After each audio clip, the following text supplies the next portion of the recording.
Hello, pattern readers.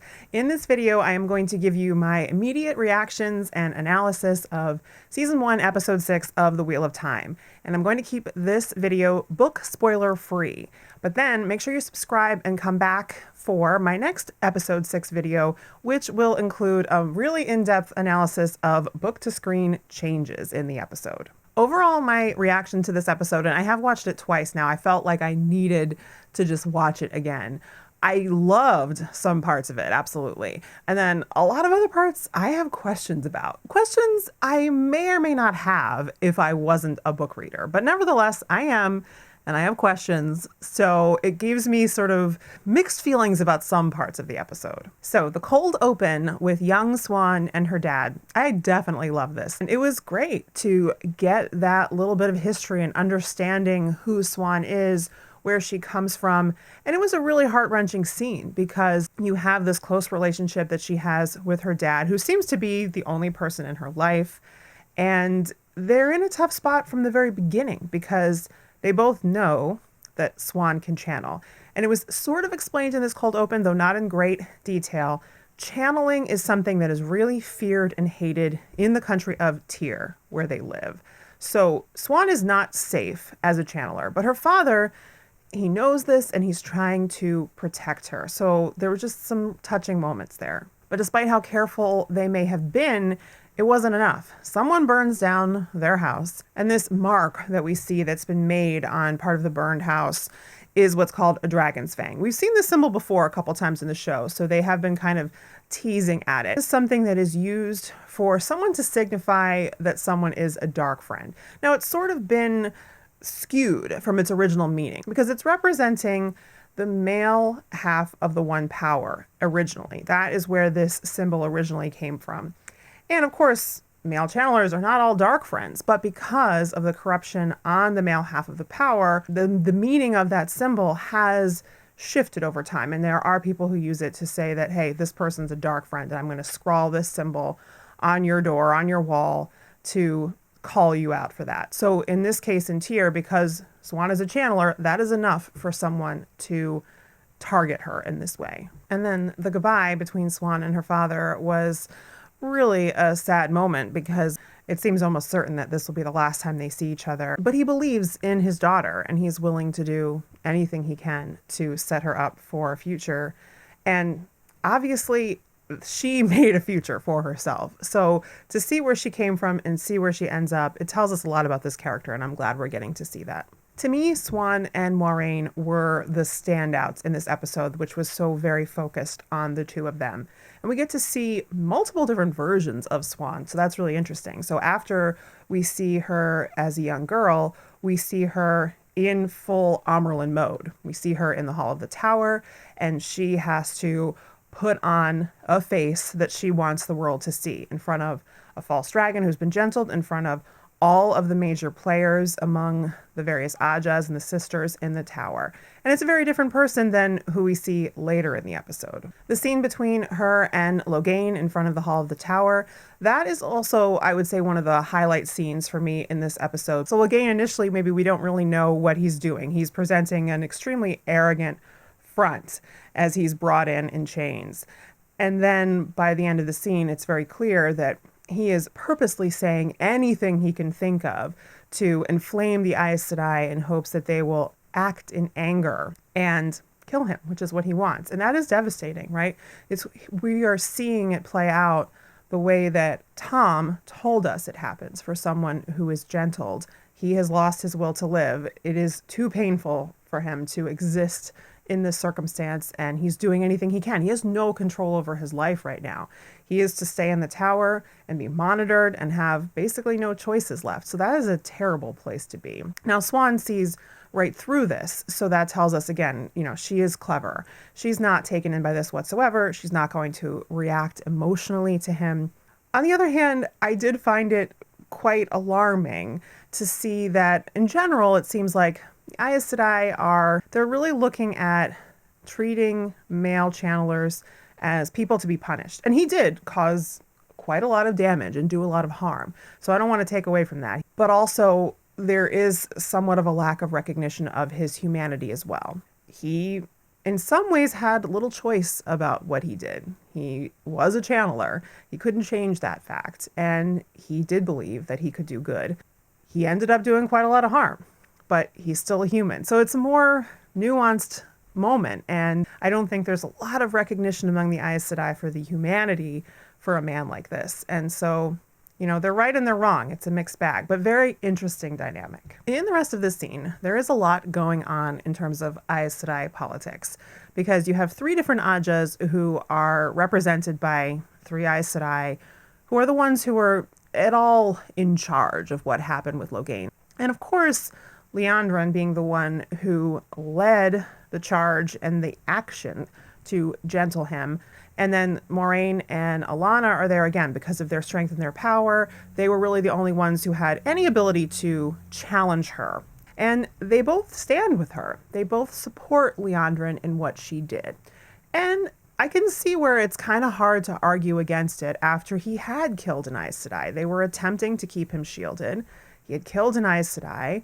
And it's one of the only instances that would allow them to use the power as a weapon against him, because they would be protecting their own lives. And now they didn't kill him, but they did gentle him. I think it's hard to argue against what they did, as terrible as it was. But it does put Siuan as the Amyrlin in a somewhat awkward position, because you have 3 Ajas who are not normally allies to one another. Certainly the Greens and the Blues are not traditionally allies to the Reds, but they are supporting her here. It perhaps is seen as a way of lessening Siuan's authority, because the Reds are antagonists to her. They are not someone who supports her. They are challenging her. And so to have other Ajas publicly support the Red, it does diminish Siuan's power a little bit, which is apparently already tenuous. Very subtle little threads here that they're exploring here. Might be hard to pick up on some of these things. Some of them are explained later in the episode. So it's interesting, but subtle. So I was surprised that Liandrin managed to turn all of that around, turn any of the scrutiny on her around, and turn it onto Moiraine for keeping secrets for what she's been doing for the past 2 years and the past 20 years, really. And what she was doing with this very powerful channeler in Nynaeve, and she doesn't want to say. She refuses to say in front of the hall. And we can gather from this later that part of why she's refusing to say in front of all of these Aes Sedai is because Siuan, the Amyrlin, already knows exactly what she's up to, and they have a pact not to tell anyone. So Siuan is in even worse position here. She has to question Moiraine in front of everyone now, but she doesn't want the answers to come out. It's just kind of a big mess. And after the scene in the hall, Liandrin's showing that she does not appreciate any support that she may have gotten from Moiraine or Alanna, especially from Moiraine. And she has not let Moiraine out of her sights whatsoever. So she is definitely someone to be contended with here. Moiraine shows off some of her spy skills, I guess. She is keeping track of everyone that's coming into the city, so she has figured out where Mat and Rand are, even though Nynaeve has not told her. And when she gets an opportunity, she and Lan go there. And she is able to, in a very visual and visceral way, remove that corruption from him. And that was a pretty cool looking scene, although also made me shiver to look at it.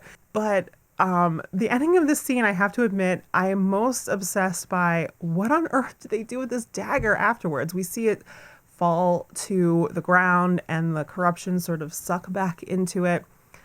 Lan covers it up with the blanket or something, and then we never see it again, and no one says what is done with it.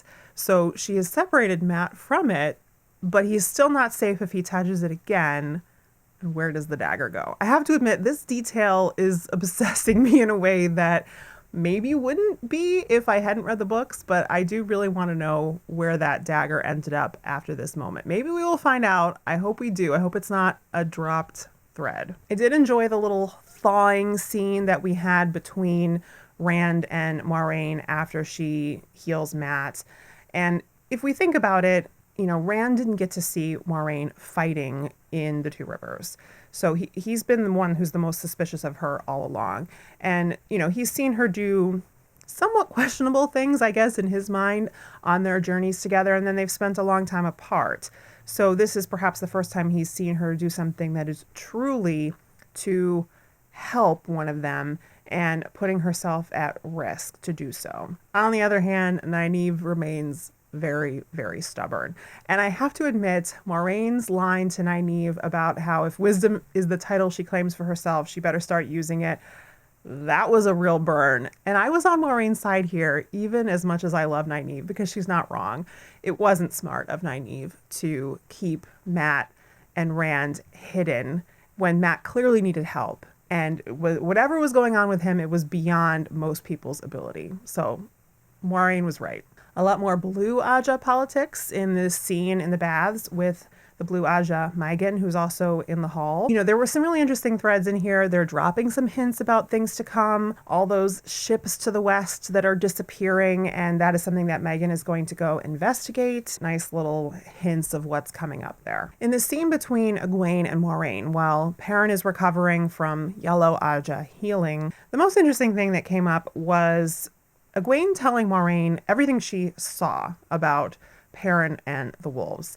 And Moiraine certainly seems to know something about what is happening here, because she warns Egwene not to tell anyone, that there are a lot of people, Aes Sedai included, who would not treat Perrin kindly if they knew these things about him. But in Moiraine fashion, she doesn't explain it at all. We still don't know, as a viewer, what exactly is happening to him. And Moiraine also doesn't answer Egwene's question about whether this means Perrin is the dragon. And she's still keeping things very guarded, just as when Rand asked, since Mat cannot channel, does this mean he's not the dragon? And Moiraine doesn't really say. Now, I think we know that the dragon is going to be a channeler. So if Mat truly cannot channel, that should rule him out. On the other hand, she talks about how Mat is very strong and he shouldn't have been able to resist the dagger as much as he did. So there's something going on there. But she, again, declines to say directly whether either Perrin or Mat could be the dragon. And presumably, she still does not know herself. I did enjoy this little scene between Lan and Moiraine as he is sending her off to her secret lover. Now, initially, when she masks the bond, that's a little interesting tidbit that we haven't come across before, that Aes Sedai do have the ability to dull or neutralize the effects of the bond so that Lan couldn't feel her. It seems like Moiraine would typically do this when she is meeting her lover, not something she wants Lan to be aware of necessarily. A little too intimate. For anyone confused about how exactly Moiraine gets to Siuan or where they are when she goes through this burst of light, it was a little confusing to me at first, but in the Explore feature for the show that has been updated for this episode, there are new entries, and one of which explains that these paintings that we see are what are called ter'angreal. Those are objects made with the power that use the power. And some of them require channeling to use, like this one. Moiraine had to channel to activate this. But then the device itself works the way it works once it's activated.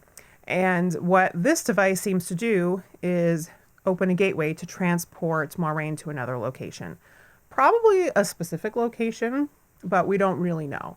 So where she does go is this hut that is in Tyr, and Siuan meets her there. Siuan presumably has her own ter'angreal to get her there. And this is probably something that they have done many times before, as they are keeping up this secret love affair of theirs. And I think the private scene between the two of them is probably the best in the episode, because it's where we get to see more of the true Siuan, who she is now, not who she is in front of the hall, but who she is with a person that she loves, a person that she hasn't seen in 2 years. And we get to see more of the real Moiraine as well. And that is a wonderful thing, because these are both women who perform a certain type of role in public or with different people. And here they're more themselves. And we are sort of given this reveal. I mean, book readers would know this, but new viewers would not, that Siuan and Moiraine are in on this secret together, that the quest that Moiraine is on, Siuan has always been a part of, that they heard this prophecy 20 years ago, and ever since then, they're the only two that knew that the dragon was being reborn 20 years ago.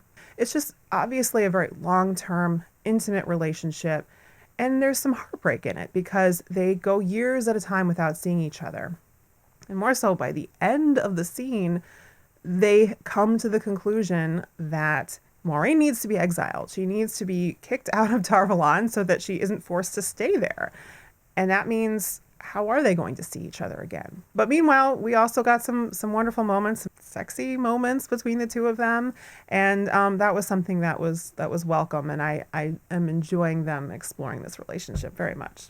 The on your knees line being repurposed here, very effective. Well done. And then we have Siuan's dreams. That was a surprise. I'm not going to say too much about this. There's some things that are book related that play into this moment that I will get into in another video. So I kind of have to not say too much about this right now. She's having dreams that suggest to her that the right place to go is the eye of the world, and that the Dark One is weak, and that striking there now would give them an opportunity. So that is the persistent dream that she's been having, and that is what guides Moiraine on this next course of her journey. Liandrin is showing that in some ways she could be a blue. She's doing pretty well with her spy work as well, and figuring out a lot of things that Moiraine has been up to, which she confronts her with.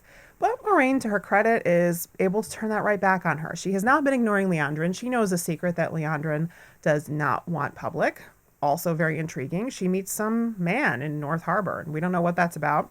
I can speculate, but again, that gets into book spoilers, but it's clearly something important because it does get Liandrin to back off, at least to some extent here. And she was probably one of the other characters in this episode that did get like a few moments to shine, where again, it's a very Siuan and Moiraine focused episode. So most other characters got like a moment here or there, if anything, but Liandrin had a few. She did pretty well in this episode. Loyal, on the other hand, who meets with Moiraine next, I feel like is a bit underutilized. As I didn't get as much of a sense of his character in this episode. It does seem like maybe between a couple scenes between last episode and this episode that might have been cut that were featuring Loyal, and it's a little less clear like what his role is here. So that was something I missed a bit. Hopefully in the next episode, when they go into the ways, as we see them doing at the very end of this episode, Loyal will then become more important, because we don't really know this here yet, but the Ogier and the ways are connected, and that is why Moiraine is seeking out his help specifically. That wasn't very clear here, but hopefully that will become clearer in the next episode. Loved the Nynaeve and Egwene reunion, but even more so, I really did enjoy the private audience they had with Siuan. Here is maybe yet another side of Siuan. Like, she is seemingly herself, much more casual, guard down, having some sense of humor. It's not the level of intimacy that we saw between her and Moiraine, of course, but I think this is more who Siuan is than who she is before the Hall. So I really enjoyed that scene, and just to see the different ways that Egwene and Nynaeve react to her. Egwene is much more looking to please, you know, find a role in this White Tower eventually. I think that's more a goal that Egwene would have at this point rather than Nynaeve, who is, as usual, not impressed and trying to cut right to the chase. I did laugh a little bit when Siuan is talking about how, you know, you're the most powerful channeler we've seen in 1,000 years, and Egwene for a moment thinks she's talking to her because she doesn't realize that Nynaeve can channel. And then nope, it's Nynaeve Almira, and she does a double take. So that was kind of funny. What a way to find out that your closest friend is not only a channeler, but more powerful than anyone. And then we get the scene where Moiraine goes before the Hall and Siuan again and is given her sentence of exile. This was a very emotional scene. I enjoyed this scene a lot. One of my also favorite scenes in the episode. The one thing, though, I will say about it is, to me, it's unclear why Moiraine had to swear an oath on the oath rod, other than I think they might have just wanted to show someone swearing an oath on the oath rod. It seems like because Moiraine has already sworn an oath to say no word that is untrue, that if she had simply given this oath of fealty without swearing on the oath rod again, it would still bind her in the same way. I did love the little details, the way that Moiraine changes the words of the oath. She doesn't repeat exactly what Siuan says. Instead, she gives her oath specifically to Siuan, and she uses very personal language that clearly Siuan must have shared with her, the last words that she heard from her father, because Moiraine repeats them. And it makes it a very intimate moment between the two of them. Some people have pointed out it almost then becomes like a wedding vow in the way that she is making it personal and swearing herself to a specific person, not to the office, not to the Amyrlin seat. If another Amyrlin should come in and take over that role, Moiraine would not owe that person the same fealty that she owes to Siuan now, having taken this oath. So that was very deliberate. And then even the little detail of Siuan very subtly moving her finger so that she's touching Moiraine as they are performing this oath together, knowing the heartbreak that these two are going through of facing perhaps not being able to meet again. They don't know. They don't have that same ability to predict what's going to happen next given this turn of events. So there was a lot of heartbreak here, and it was a very moving scene. And then the rest of the scene continues with each Aes Sedai in turn turning their back on Moiraine as she leaves, ending with Alanna, and that one hurt because we know Alanna is Moraine's friend and wants to help her and certainly does not want to turn her back on her. Showing us, I think, how much Moiraine is sacrificing, how much she is giving up for her mission, that she is willing to set aside anything. That's what I really think this episode is showing us, that she is setting aside her lover, apparently the love of her life. They've, been involved for a long time, it would seem. And her role, her position that she has spent her whole life working towards being an Aes Sedai and having this place in the White Tower, she is giving all of that up for her mission. And I think that does cut to the heart of who Moiraine is. And that is why a lot of the scenes in this episode are powerful. And then we finally get all of our characters reuniting outside of this Waygate. The one thing, my biggest complaint with this episode, honestly, is that I really wanted a lot more of this group reuniting. I was expecting that. I wasn't expecting Moiraine to keep the various parties apart. I mean, it makes sense because she's trying to avoid drawing attention to what she's doing and having people have to follow multiple different threads rather than one group. It makes it harder. So I understand why she did it, but I really missed seeing this group reunite and get to interact with each other. And all we get are like some hugs and things like that. And then we have to move forward. So that was like the biggest sadness for me in this episode, was not getting more of that. Thankfully, we did get a little bit of Moiraine having to explain some things in order to convince everyone about this next stage of their journey, because otherwise everything's just been off screen. Like, she's telling a little bit to this person, a little bit to this person, but we don't know everything that she's telling them. We as the audience don't get to participate in what are we doing? Like, what are the ways? What are we about to do here? Where are we going? Why are we doing it? Like the end of the first episode, where it's a very similar kind of scene where she has the group together, she's telling them a little bit, and we at least get a little bit more here than we got in the end of the first episode. But I think in both cases, I wanted a little bit more from the group talking through this decision. So it's better than the first episode, but still I felt like, a little bit of a time crunch there in making that happen. We go into the ways itself. And so I have thoughts about that, but I'll probably share more about the Waygate itself in my book to screen changes video, because that's more of where my thoughts come from. And then I have to end by talking about that very last moment with Mat, where it's clear that he does not go through the Waygate with the others. I probably should have been more prepared for this moment than I was, because I knew that the actor Barney Harris, who's playing Mat this season, left the show at some point and would not be back for season 2. They have recast the role, as I did a video about, but there had been rumors about maybe Barney Harris not being in the last 2 episodes, and I definitely didn't want to believe that. I was hoping that that part was wrong, but after this, that is looking more likely. But what happened was they filmed through episode 6, and then they had a pretty extended shutdown because of COVID. And then actors came back to finish the filming for episodes 7 and 8. So speculation here, because we don't know for sure that Mat isn't in the last 2 episodes, but it seems likely that he didn't come back after the shutdown to complete filming. It does look like, from looking at the final scene in this episode, to me, as if they could have accomplished these shots by using the footage they already had of Mat, and then having the rest of the actors film their part. So I don't think they would have had to have Barney Harris come back to film that scene. If he was just not available, if he wasn't going to be able to come back at all, there might have been nothing much else they could have done. You know, it remains to be seen. I'm very curious to see what happens in the next couple of episodes, what kind of references we'll get to Mat, what kind of explanation they might give for what's happening here. You know, will they tie it into the dagger? Will it be tied into his sisters? You know, a lot of questions. As I said, this episode raises a lot of questions for me. I'm very sad about no more Mat in this season. So that was definitely a feeling that weighed heavily on me at the end of this episode. And I'll definitely talk more about how this might be handled going forward in my book to screen changes video. So that's it for this episode. Let me know your thoughts on this episode. I hope you enjoyed it, and definitely subscribe. And until next time, clearly you better keep those loins girded, my friends.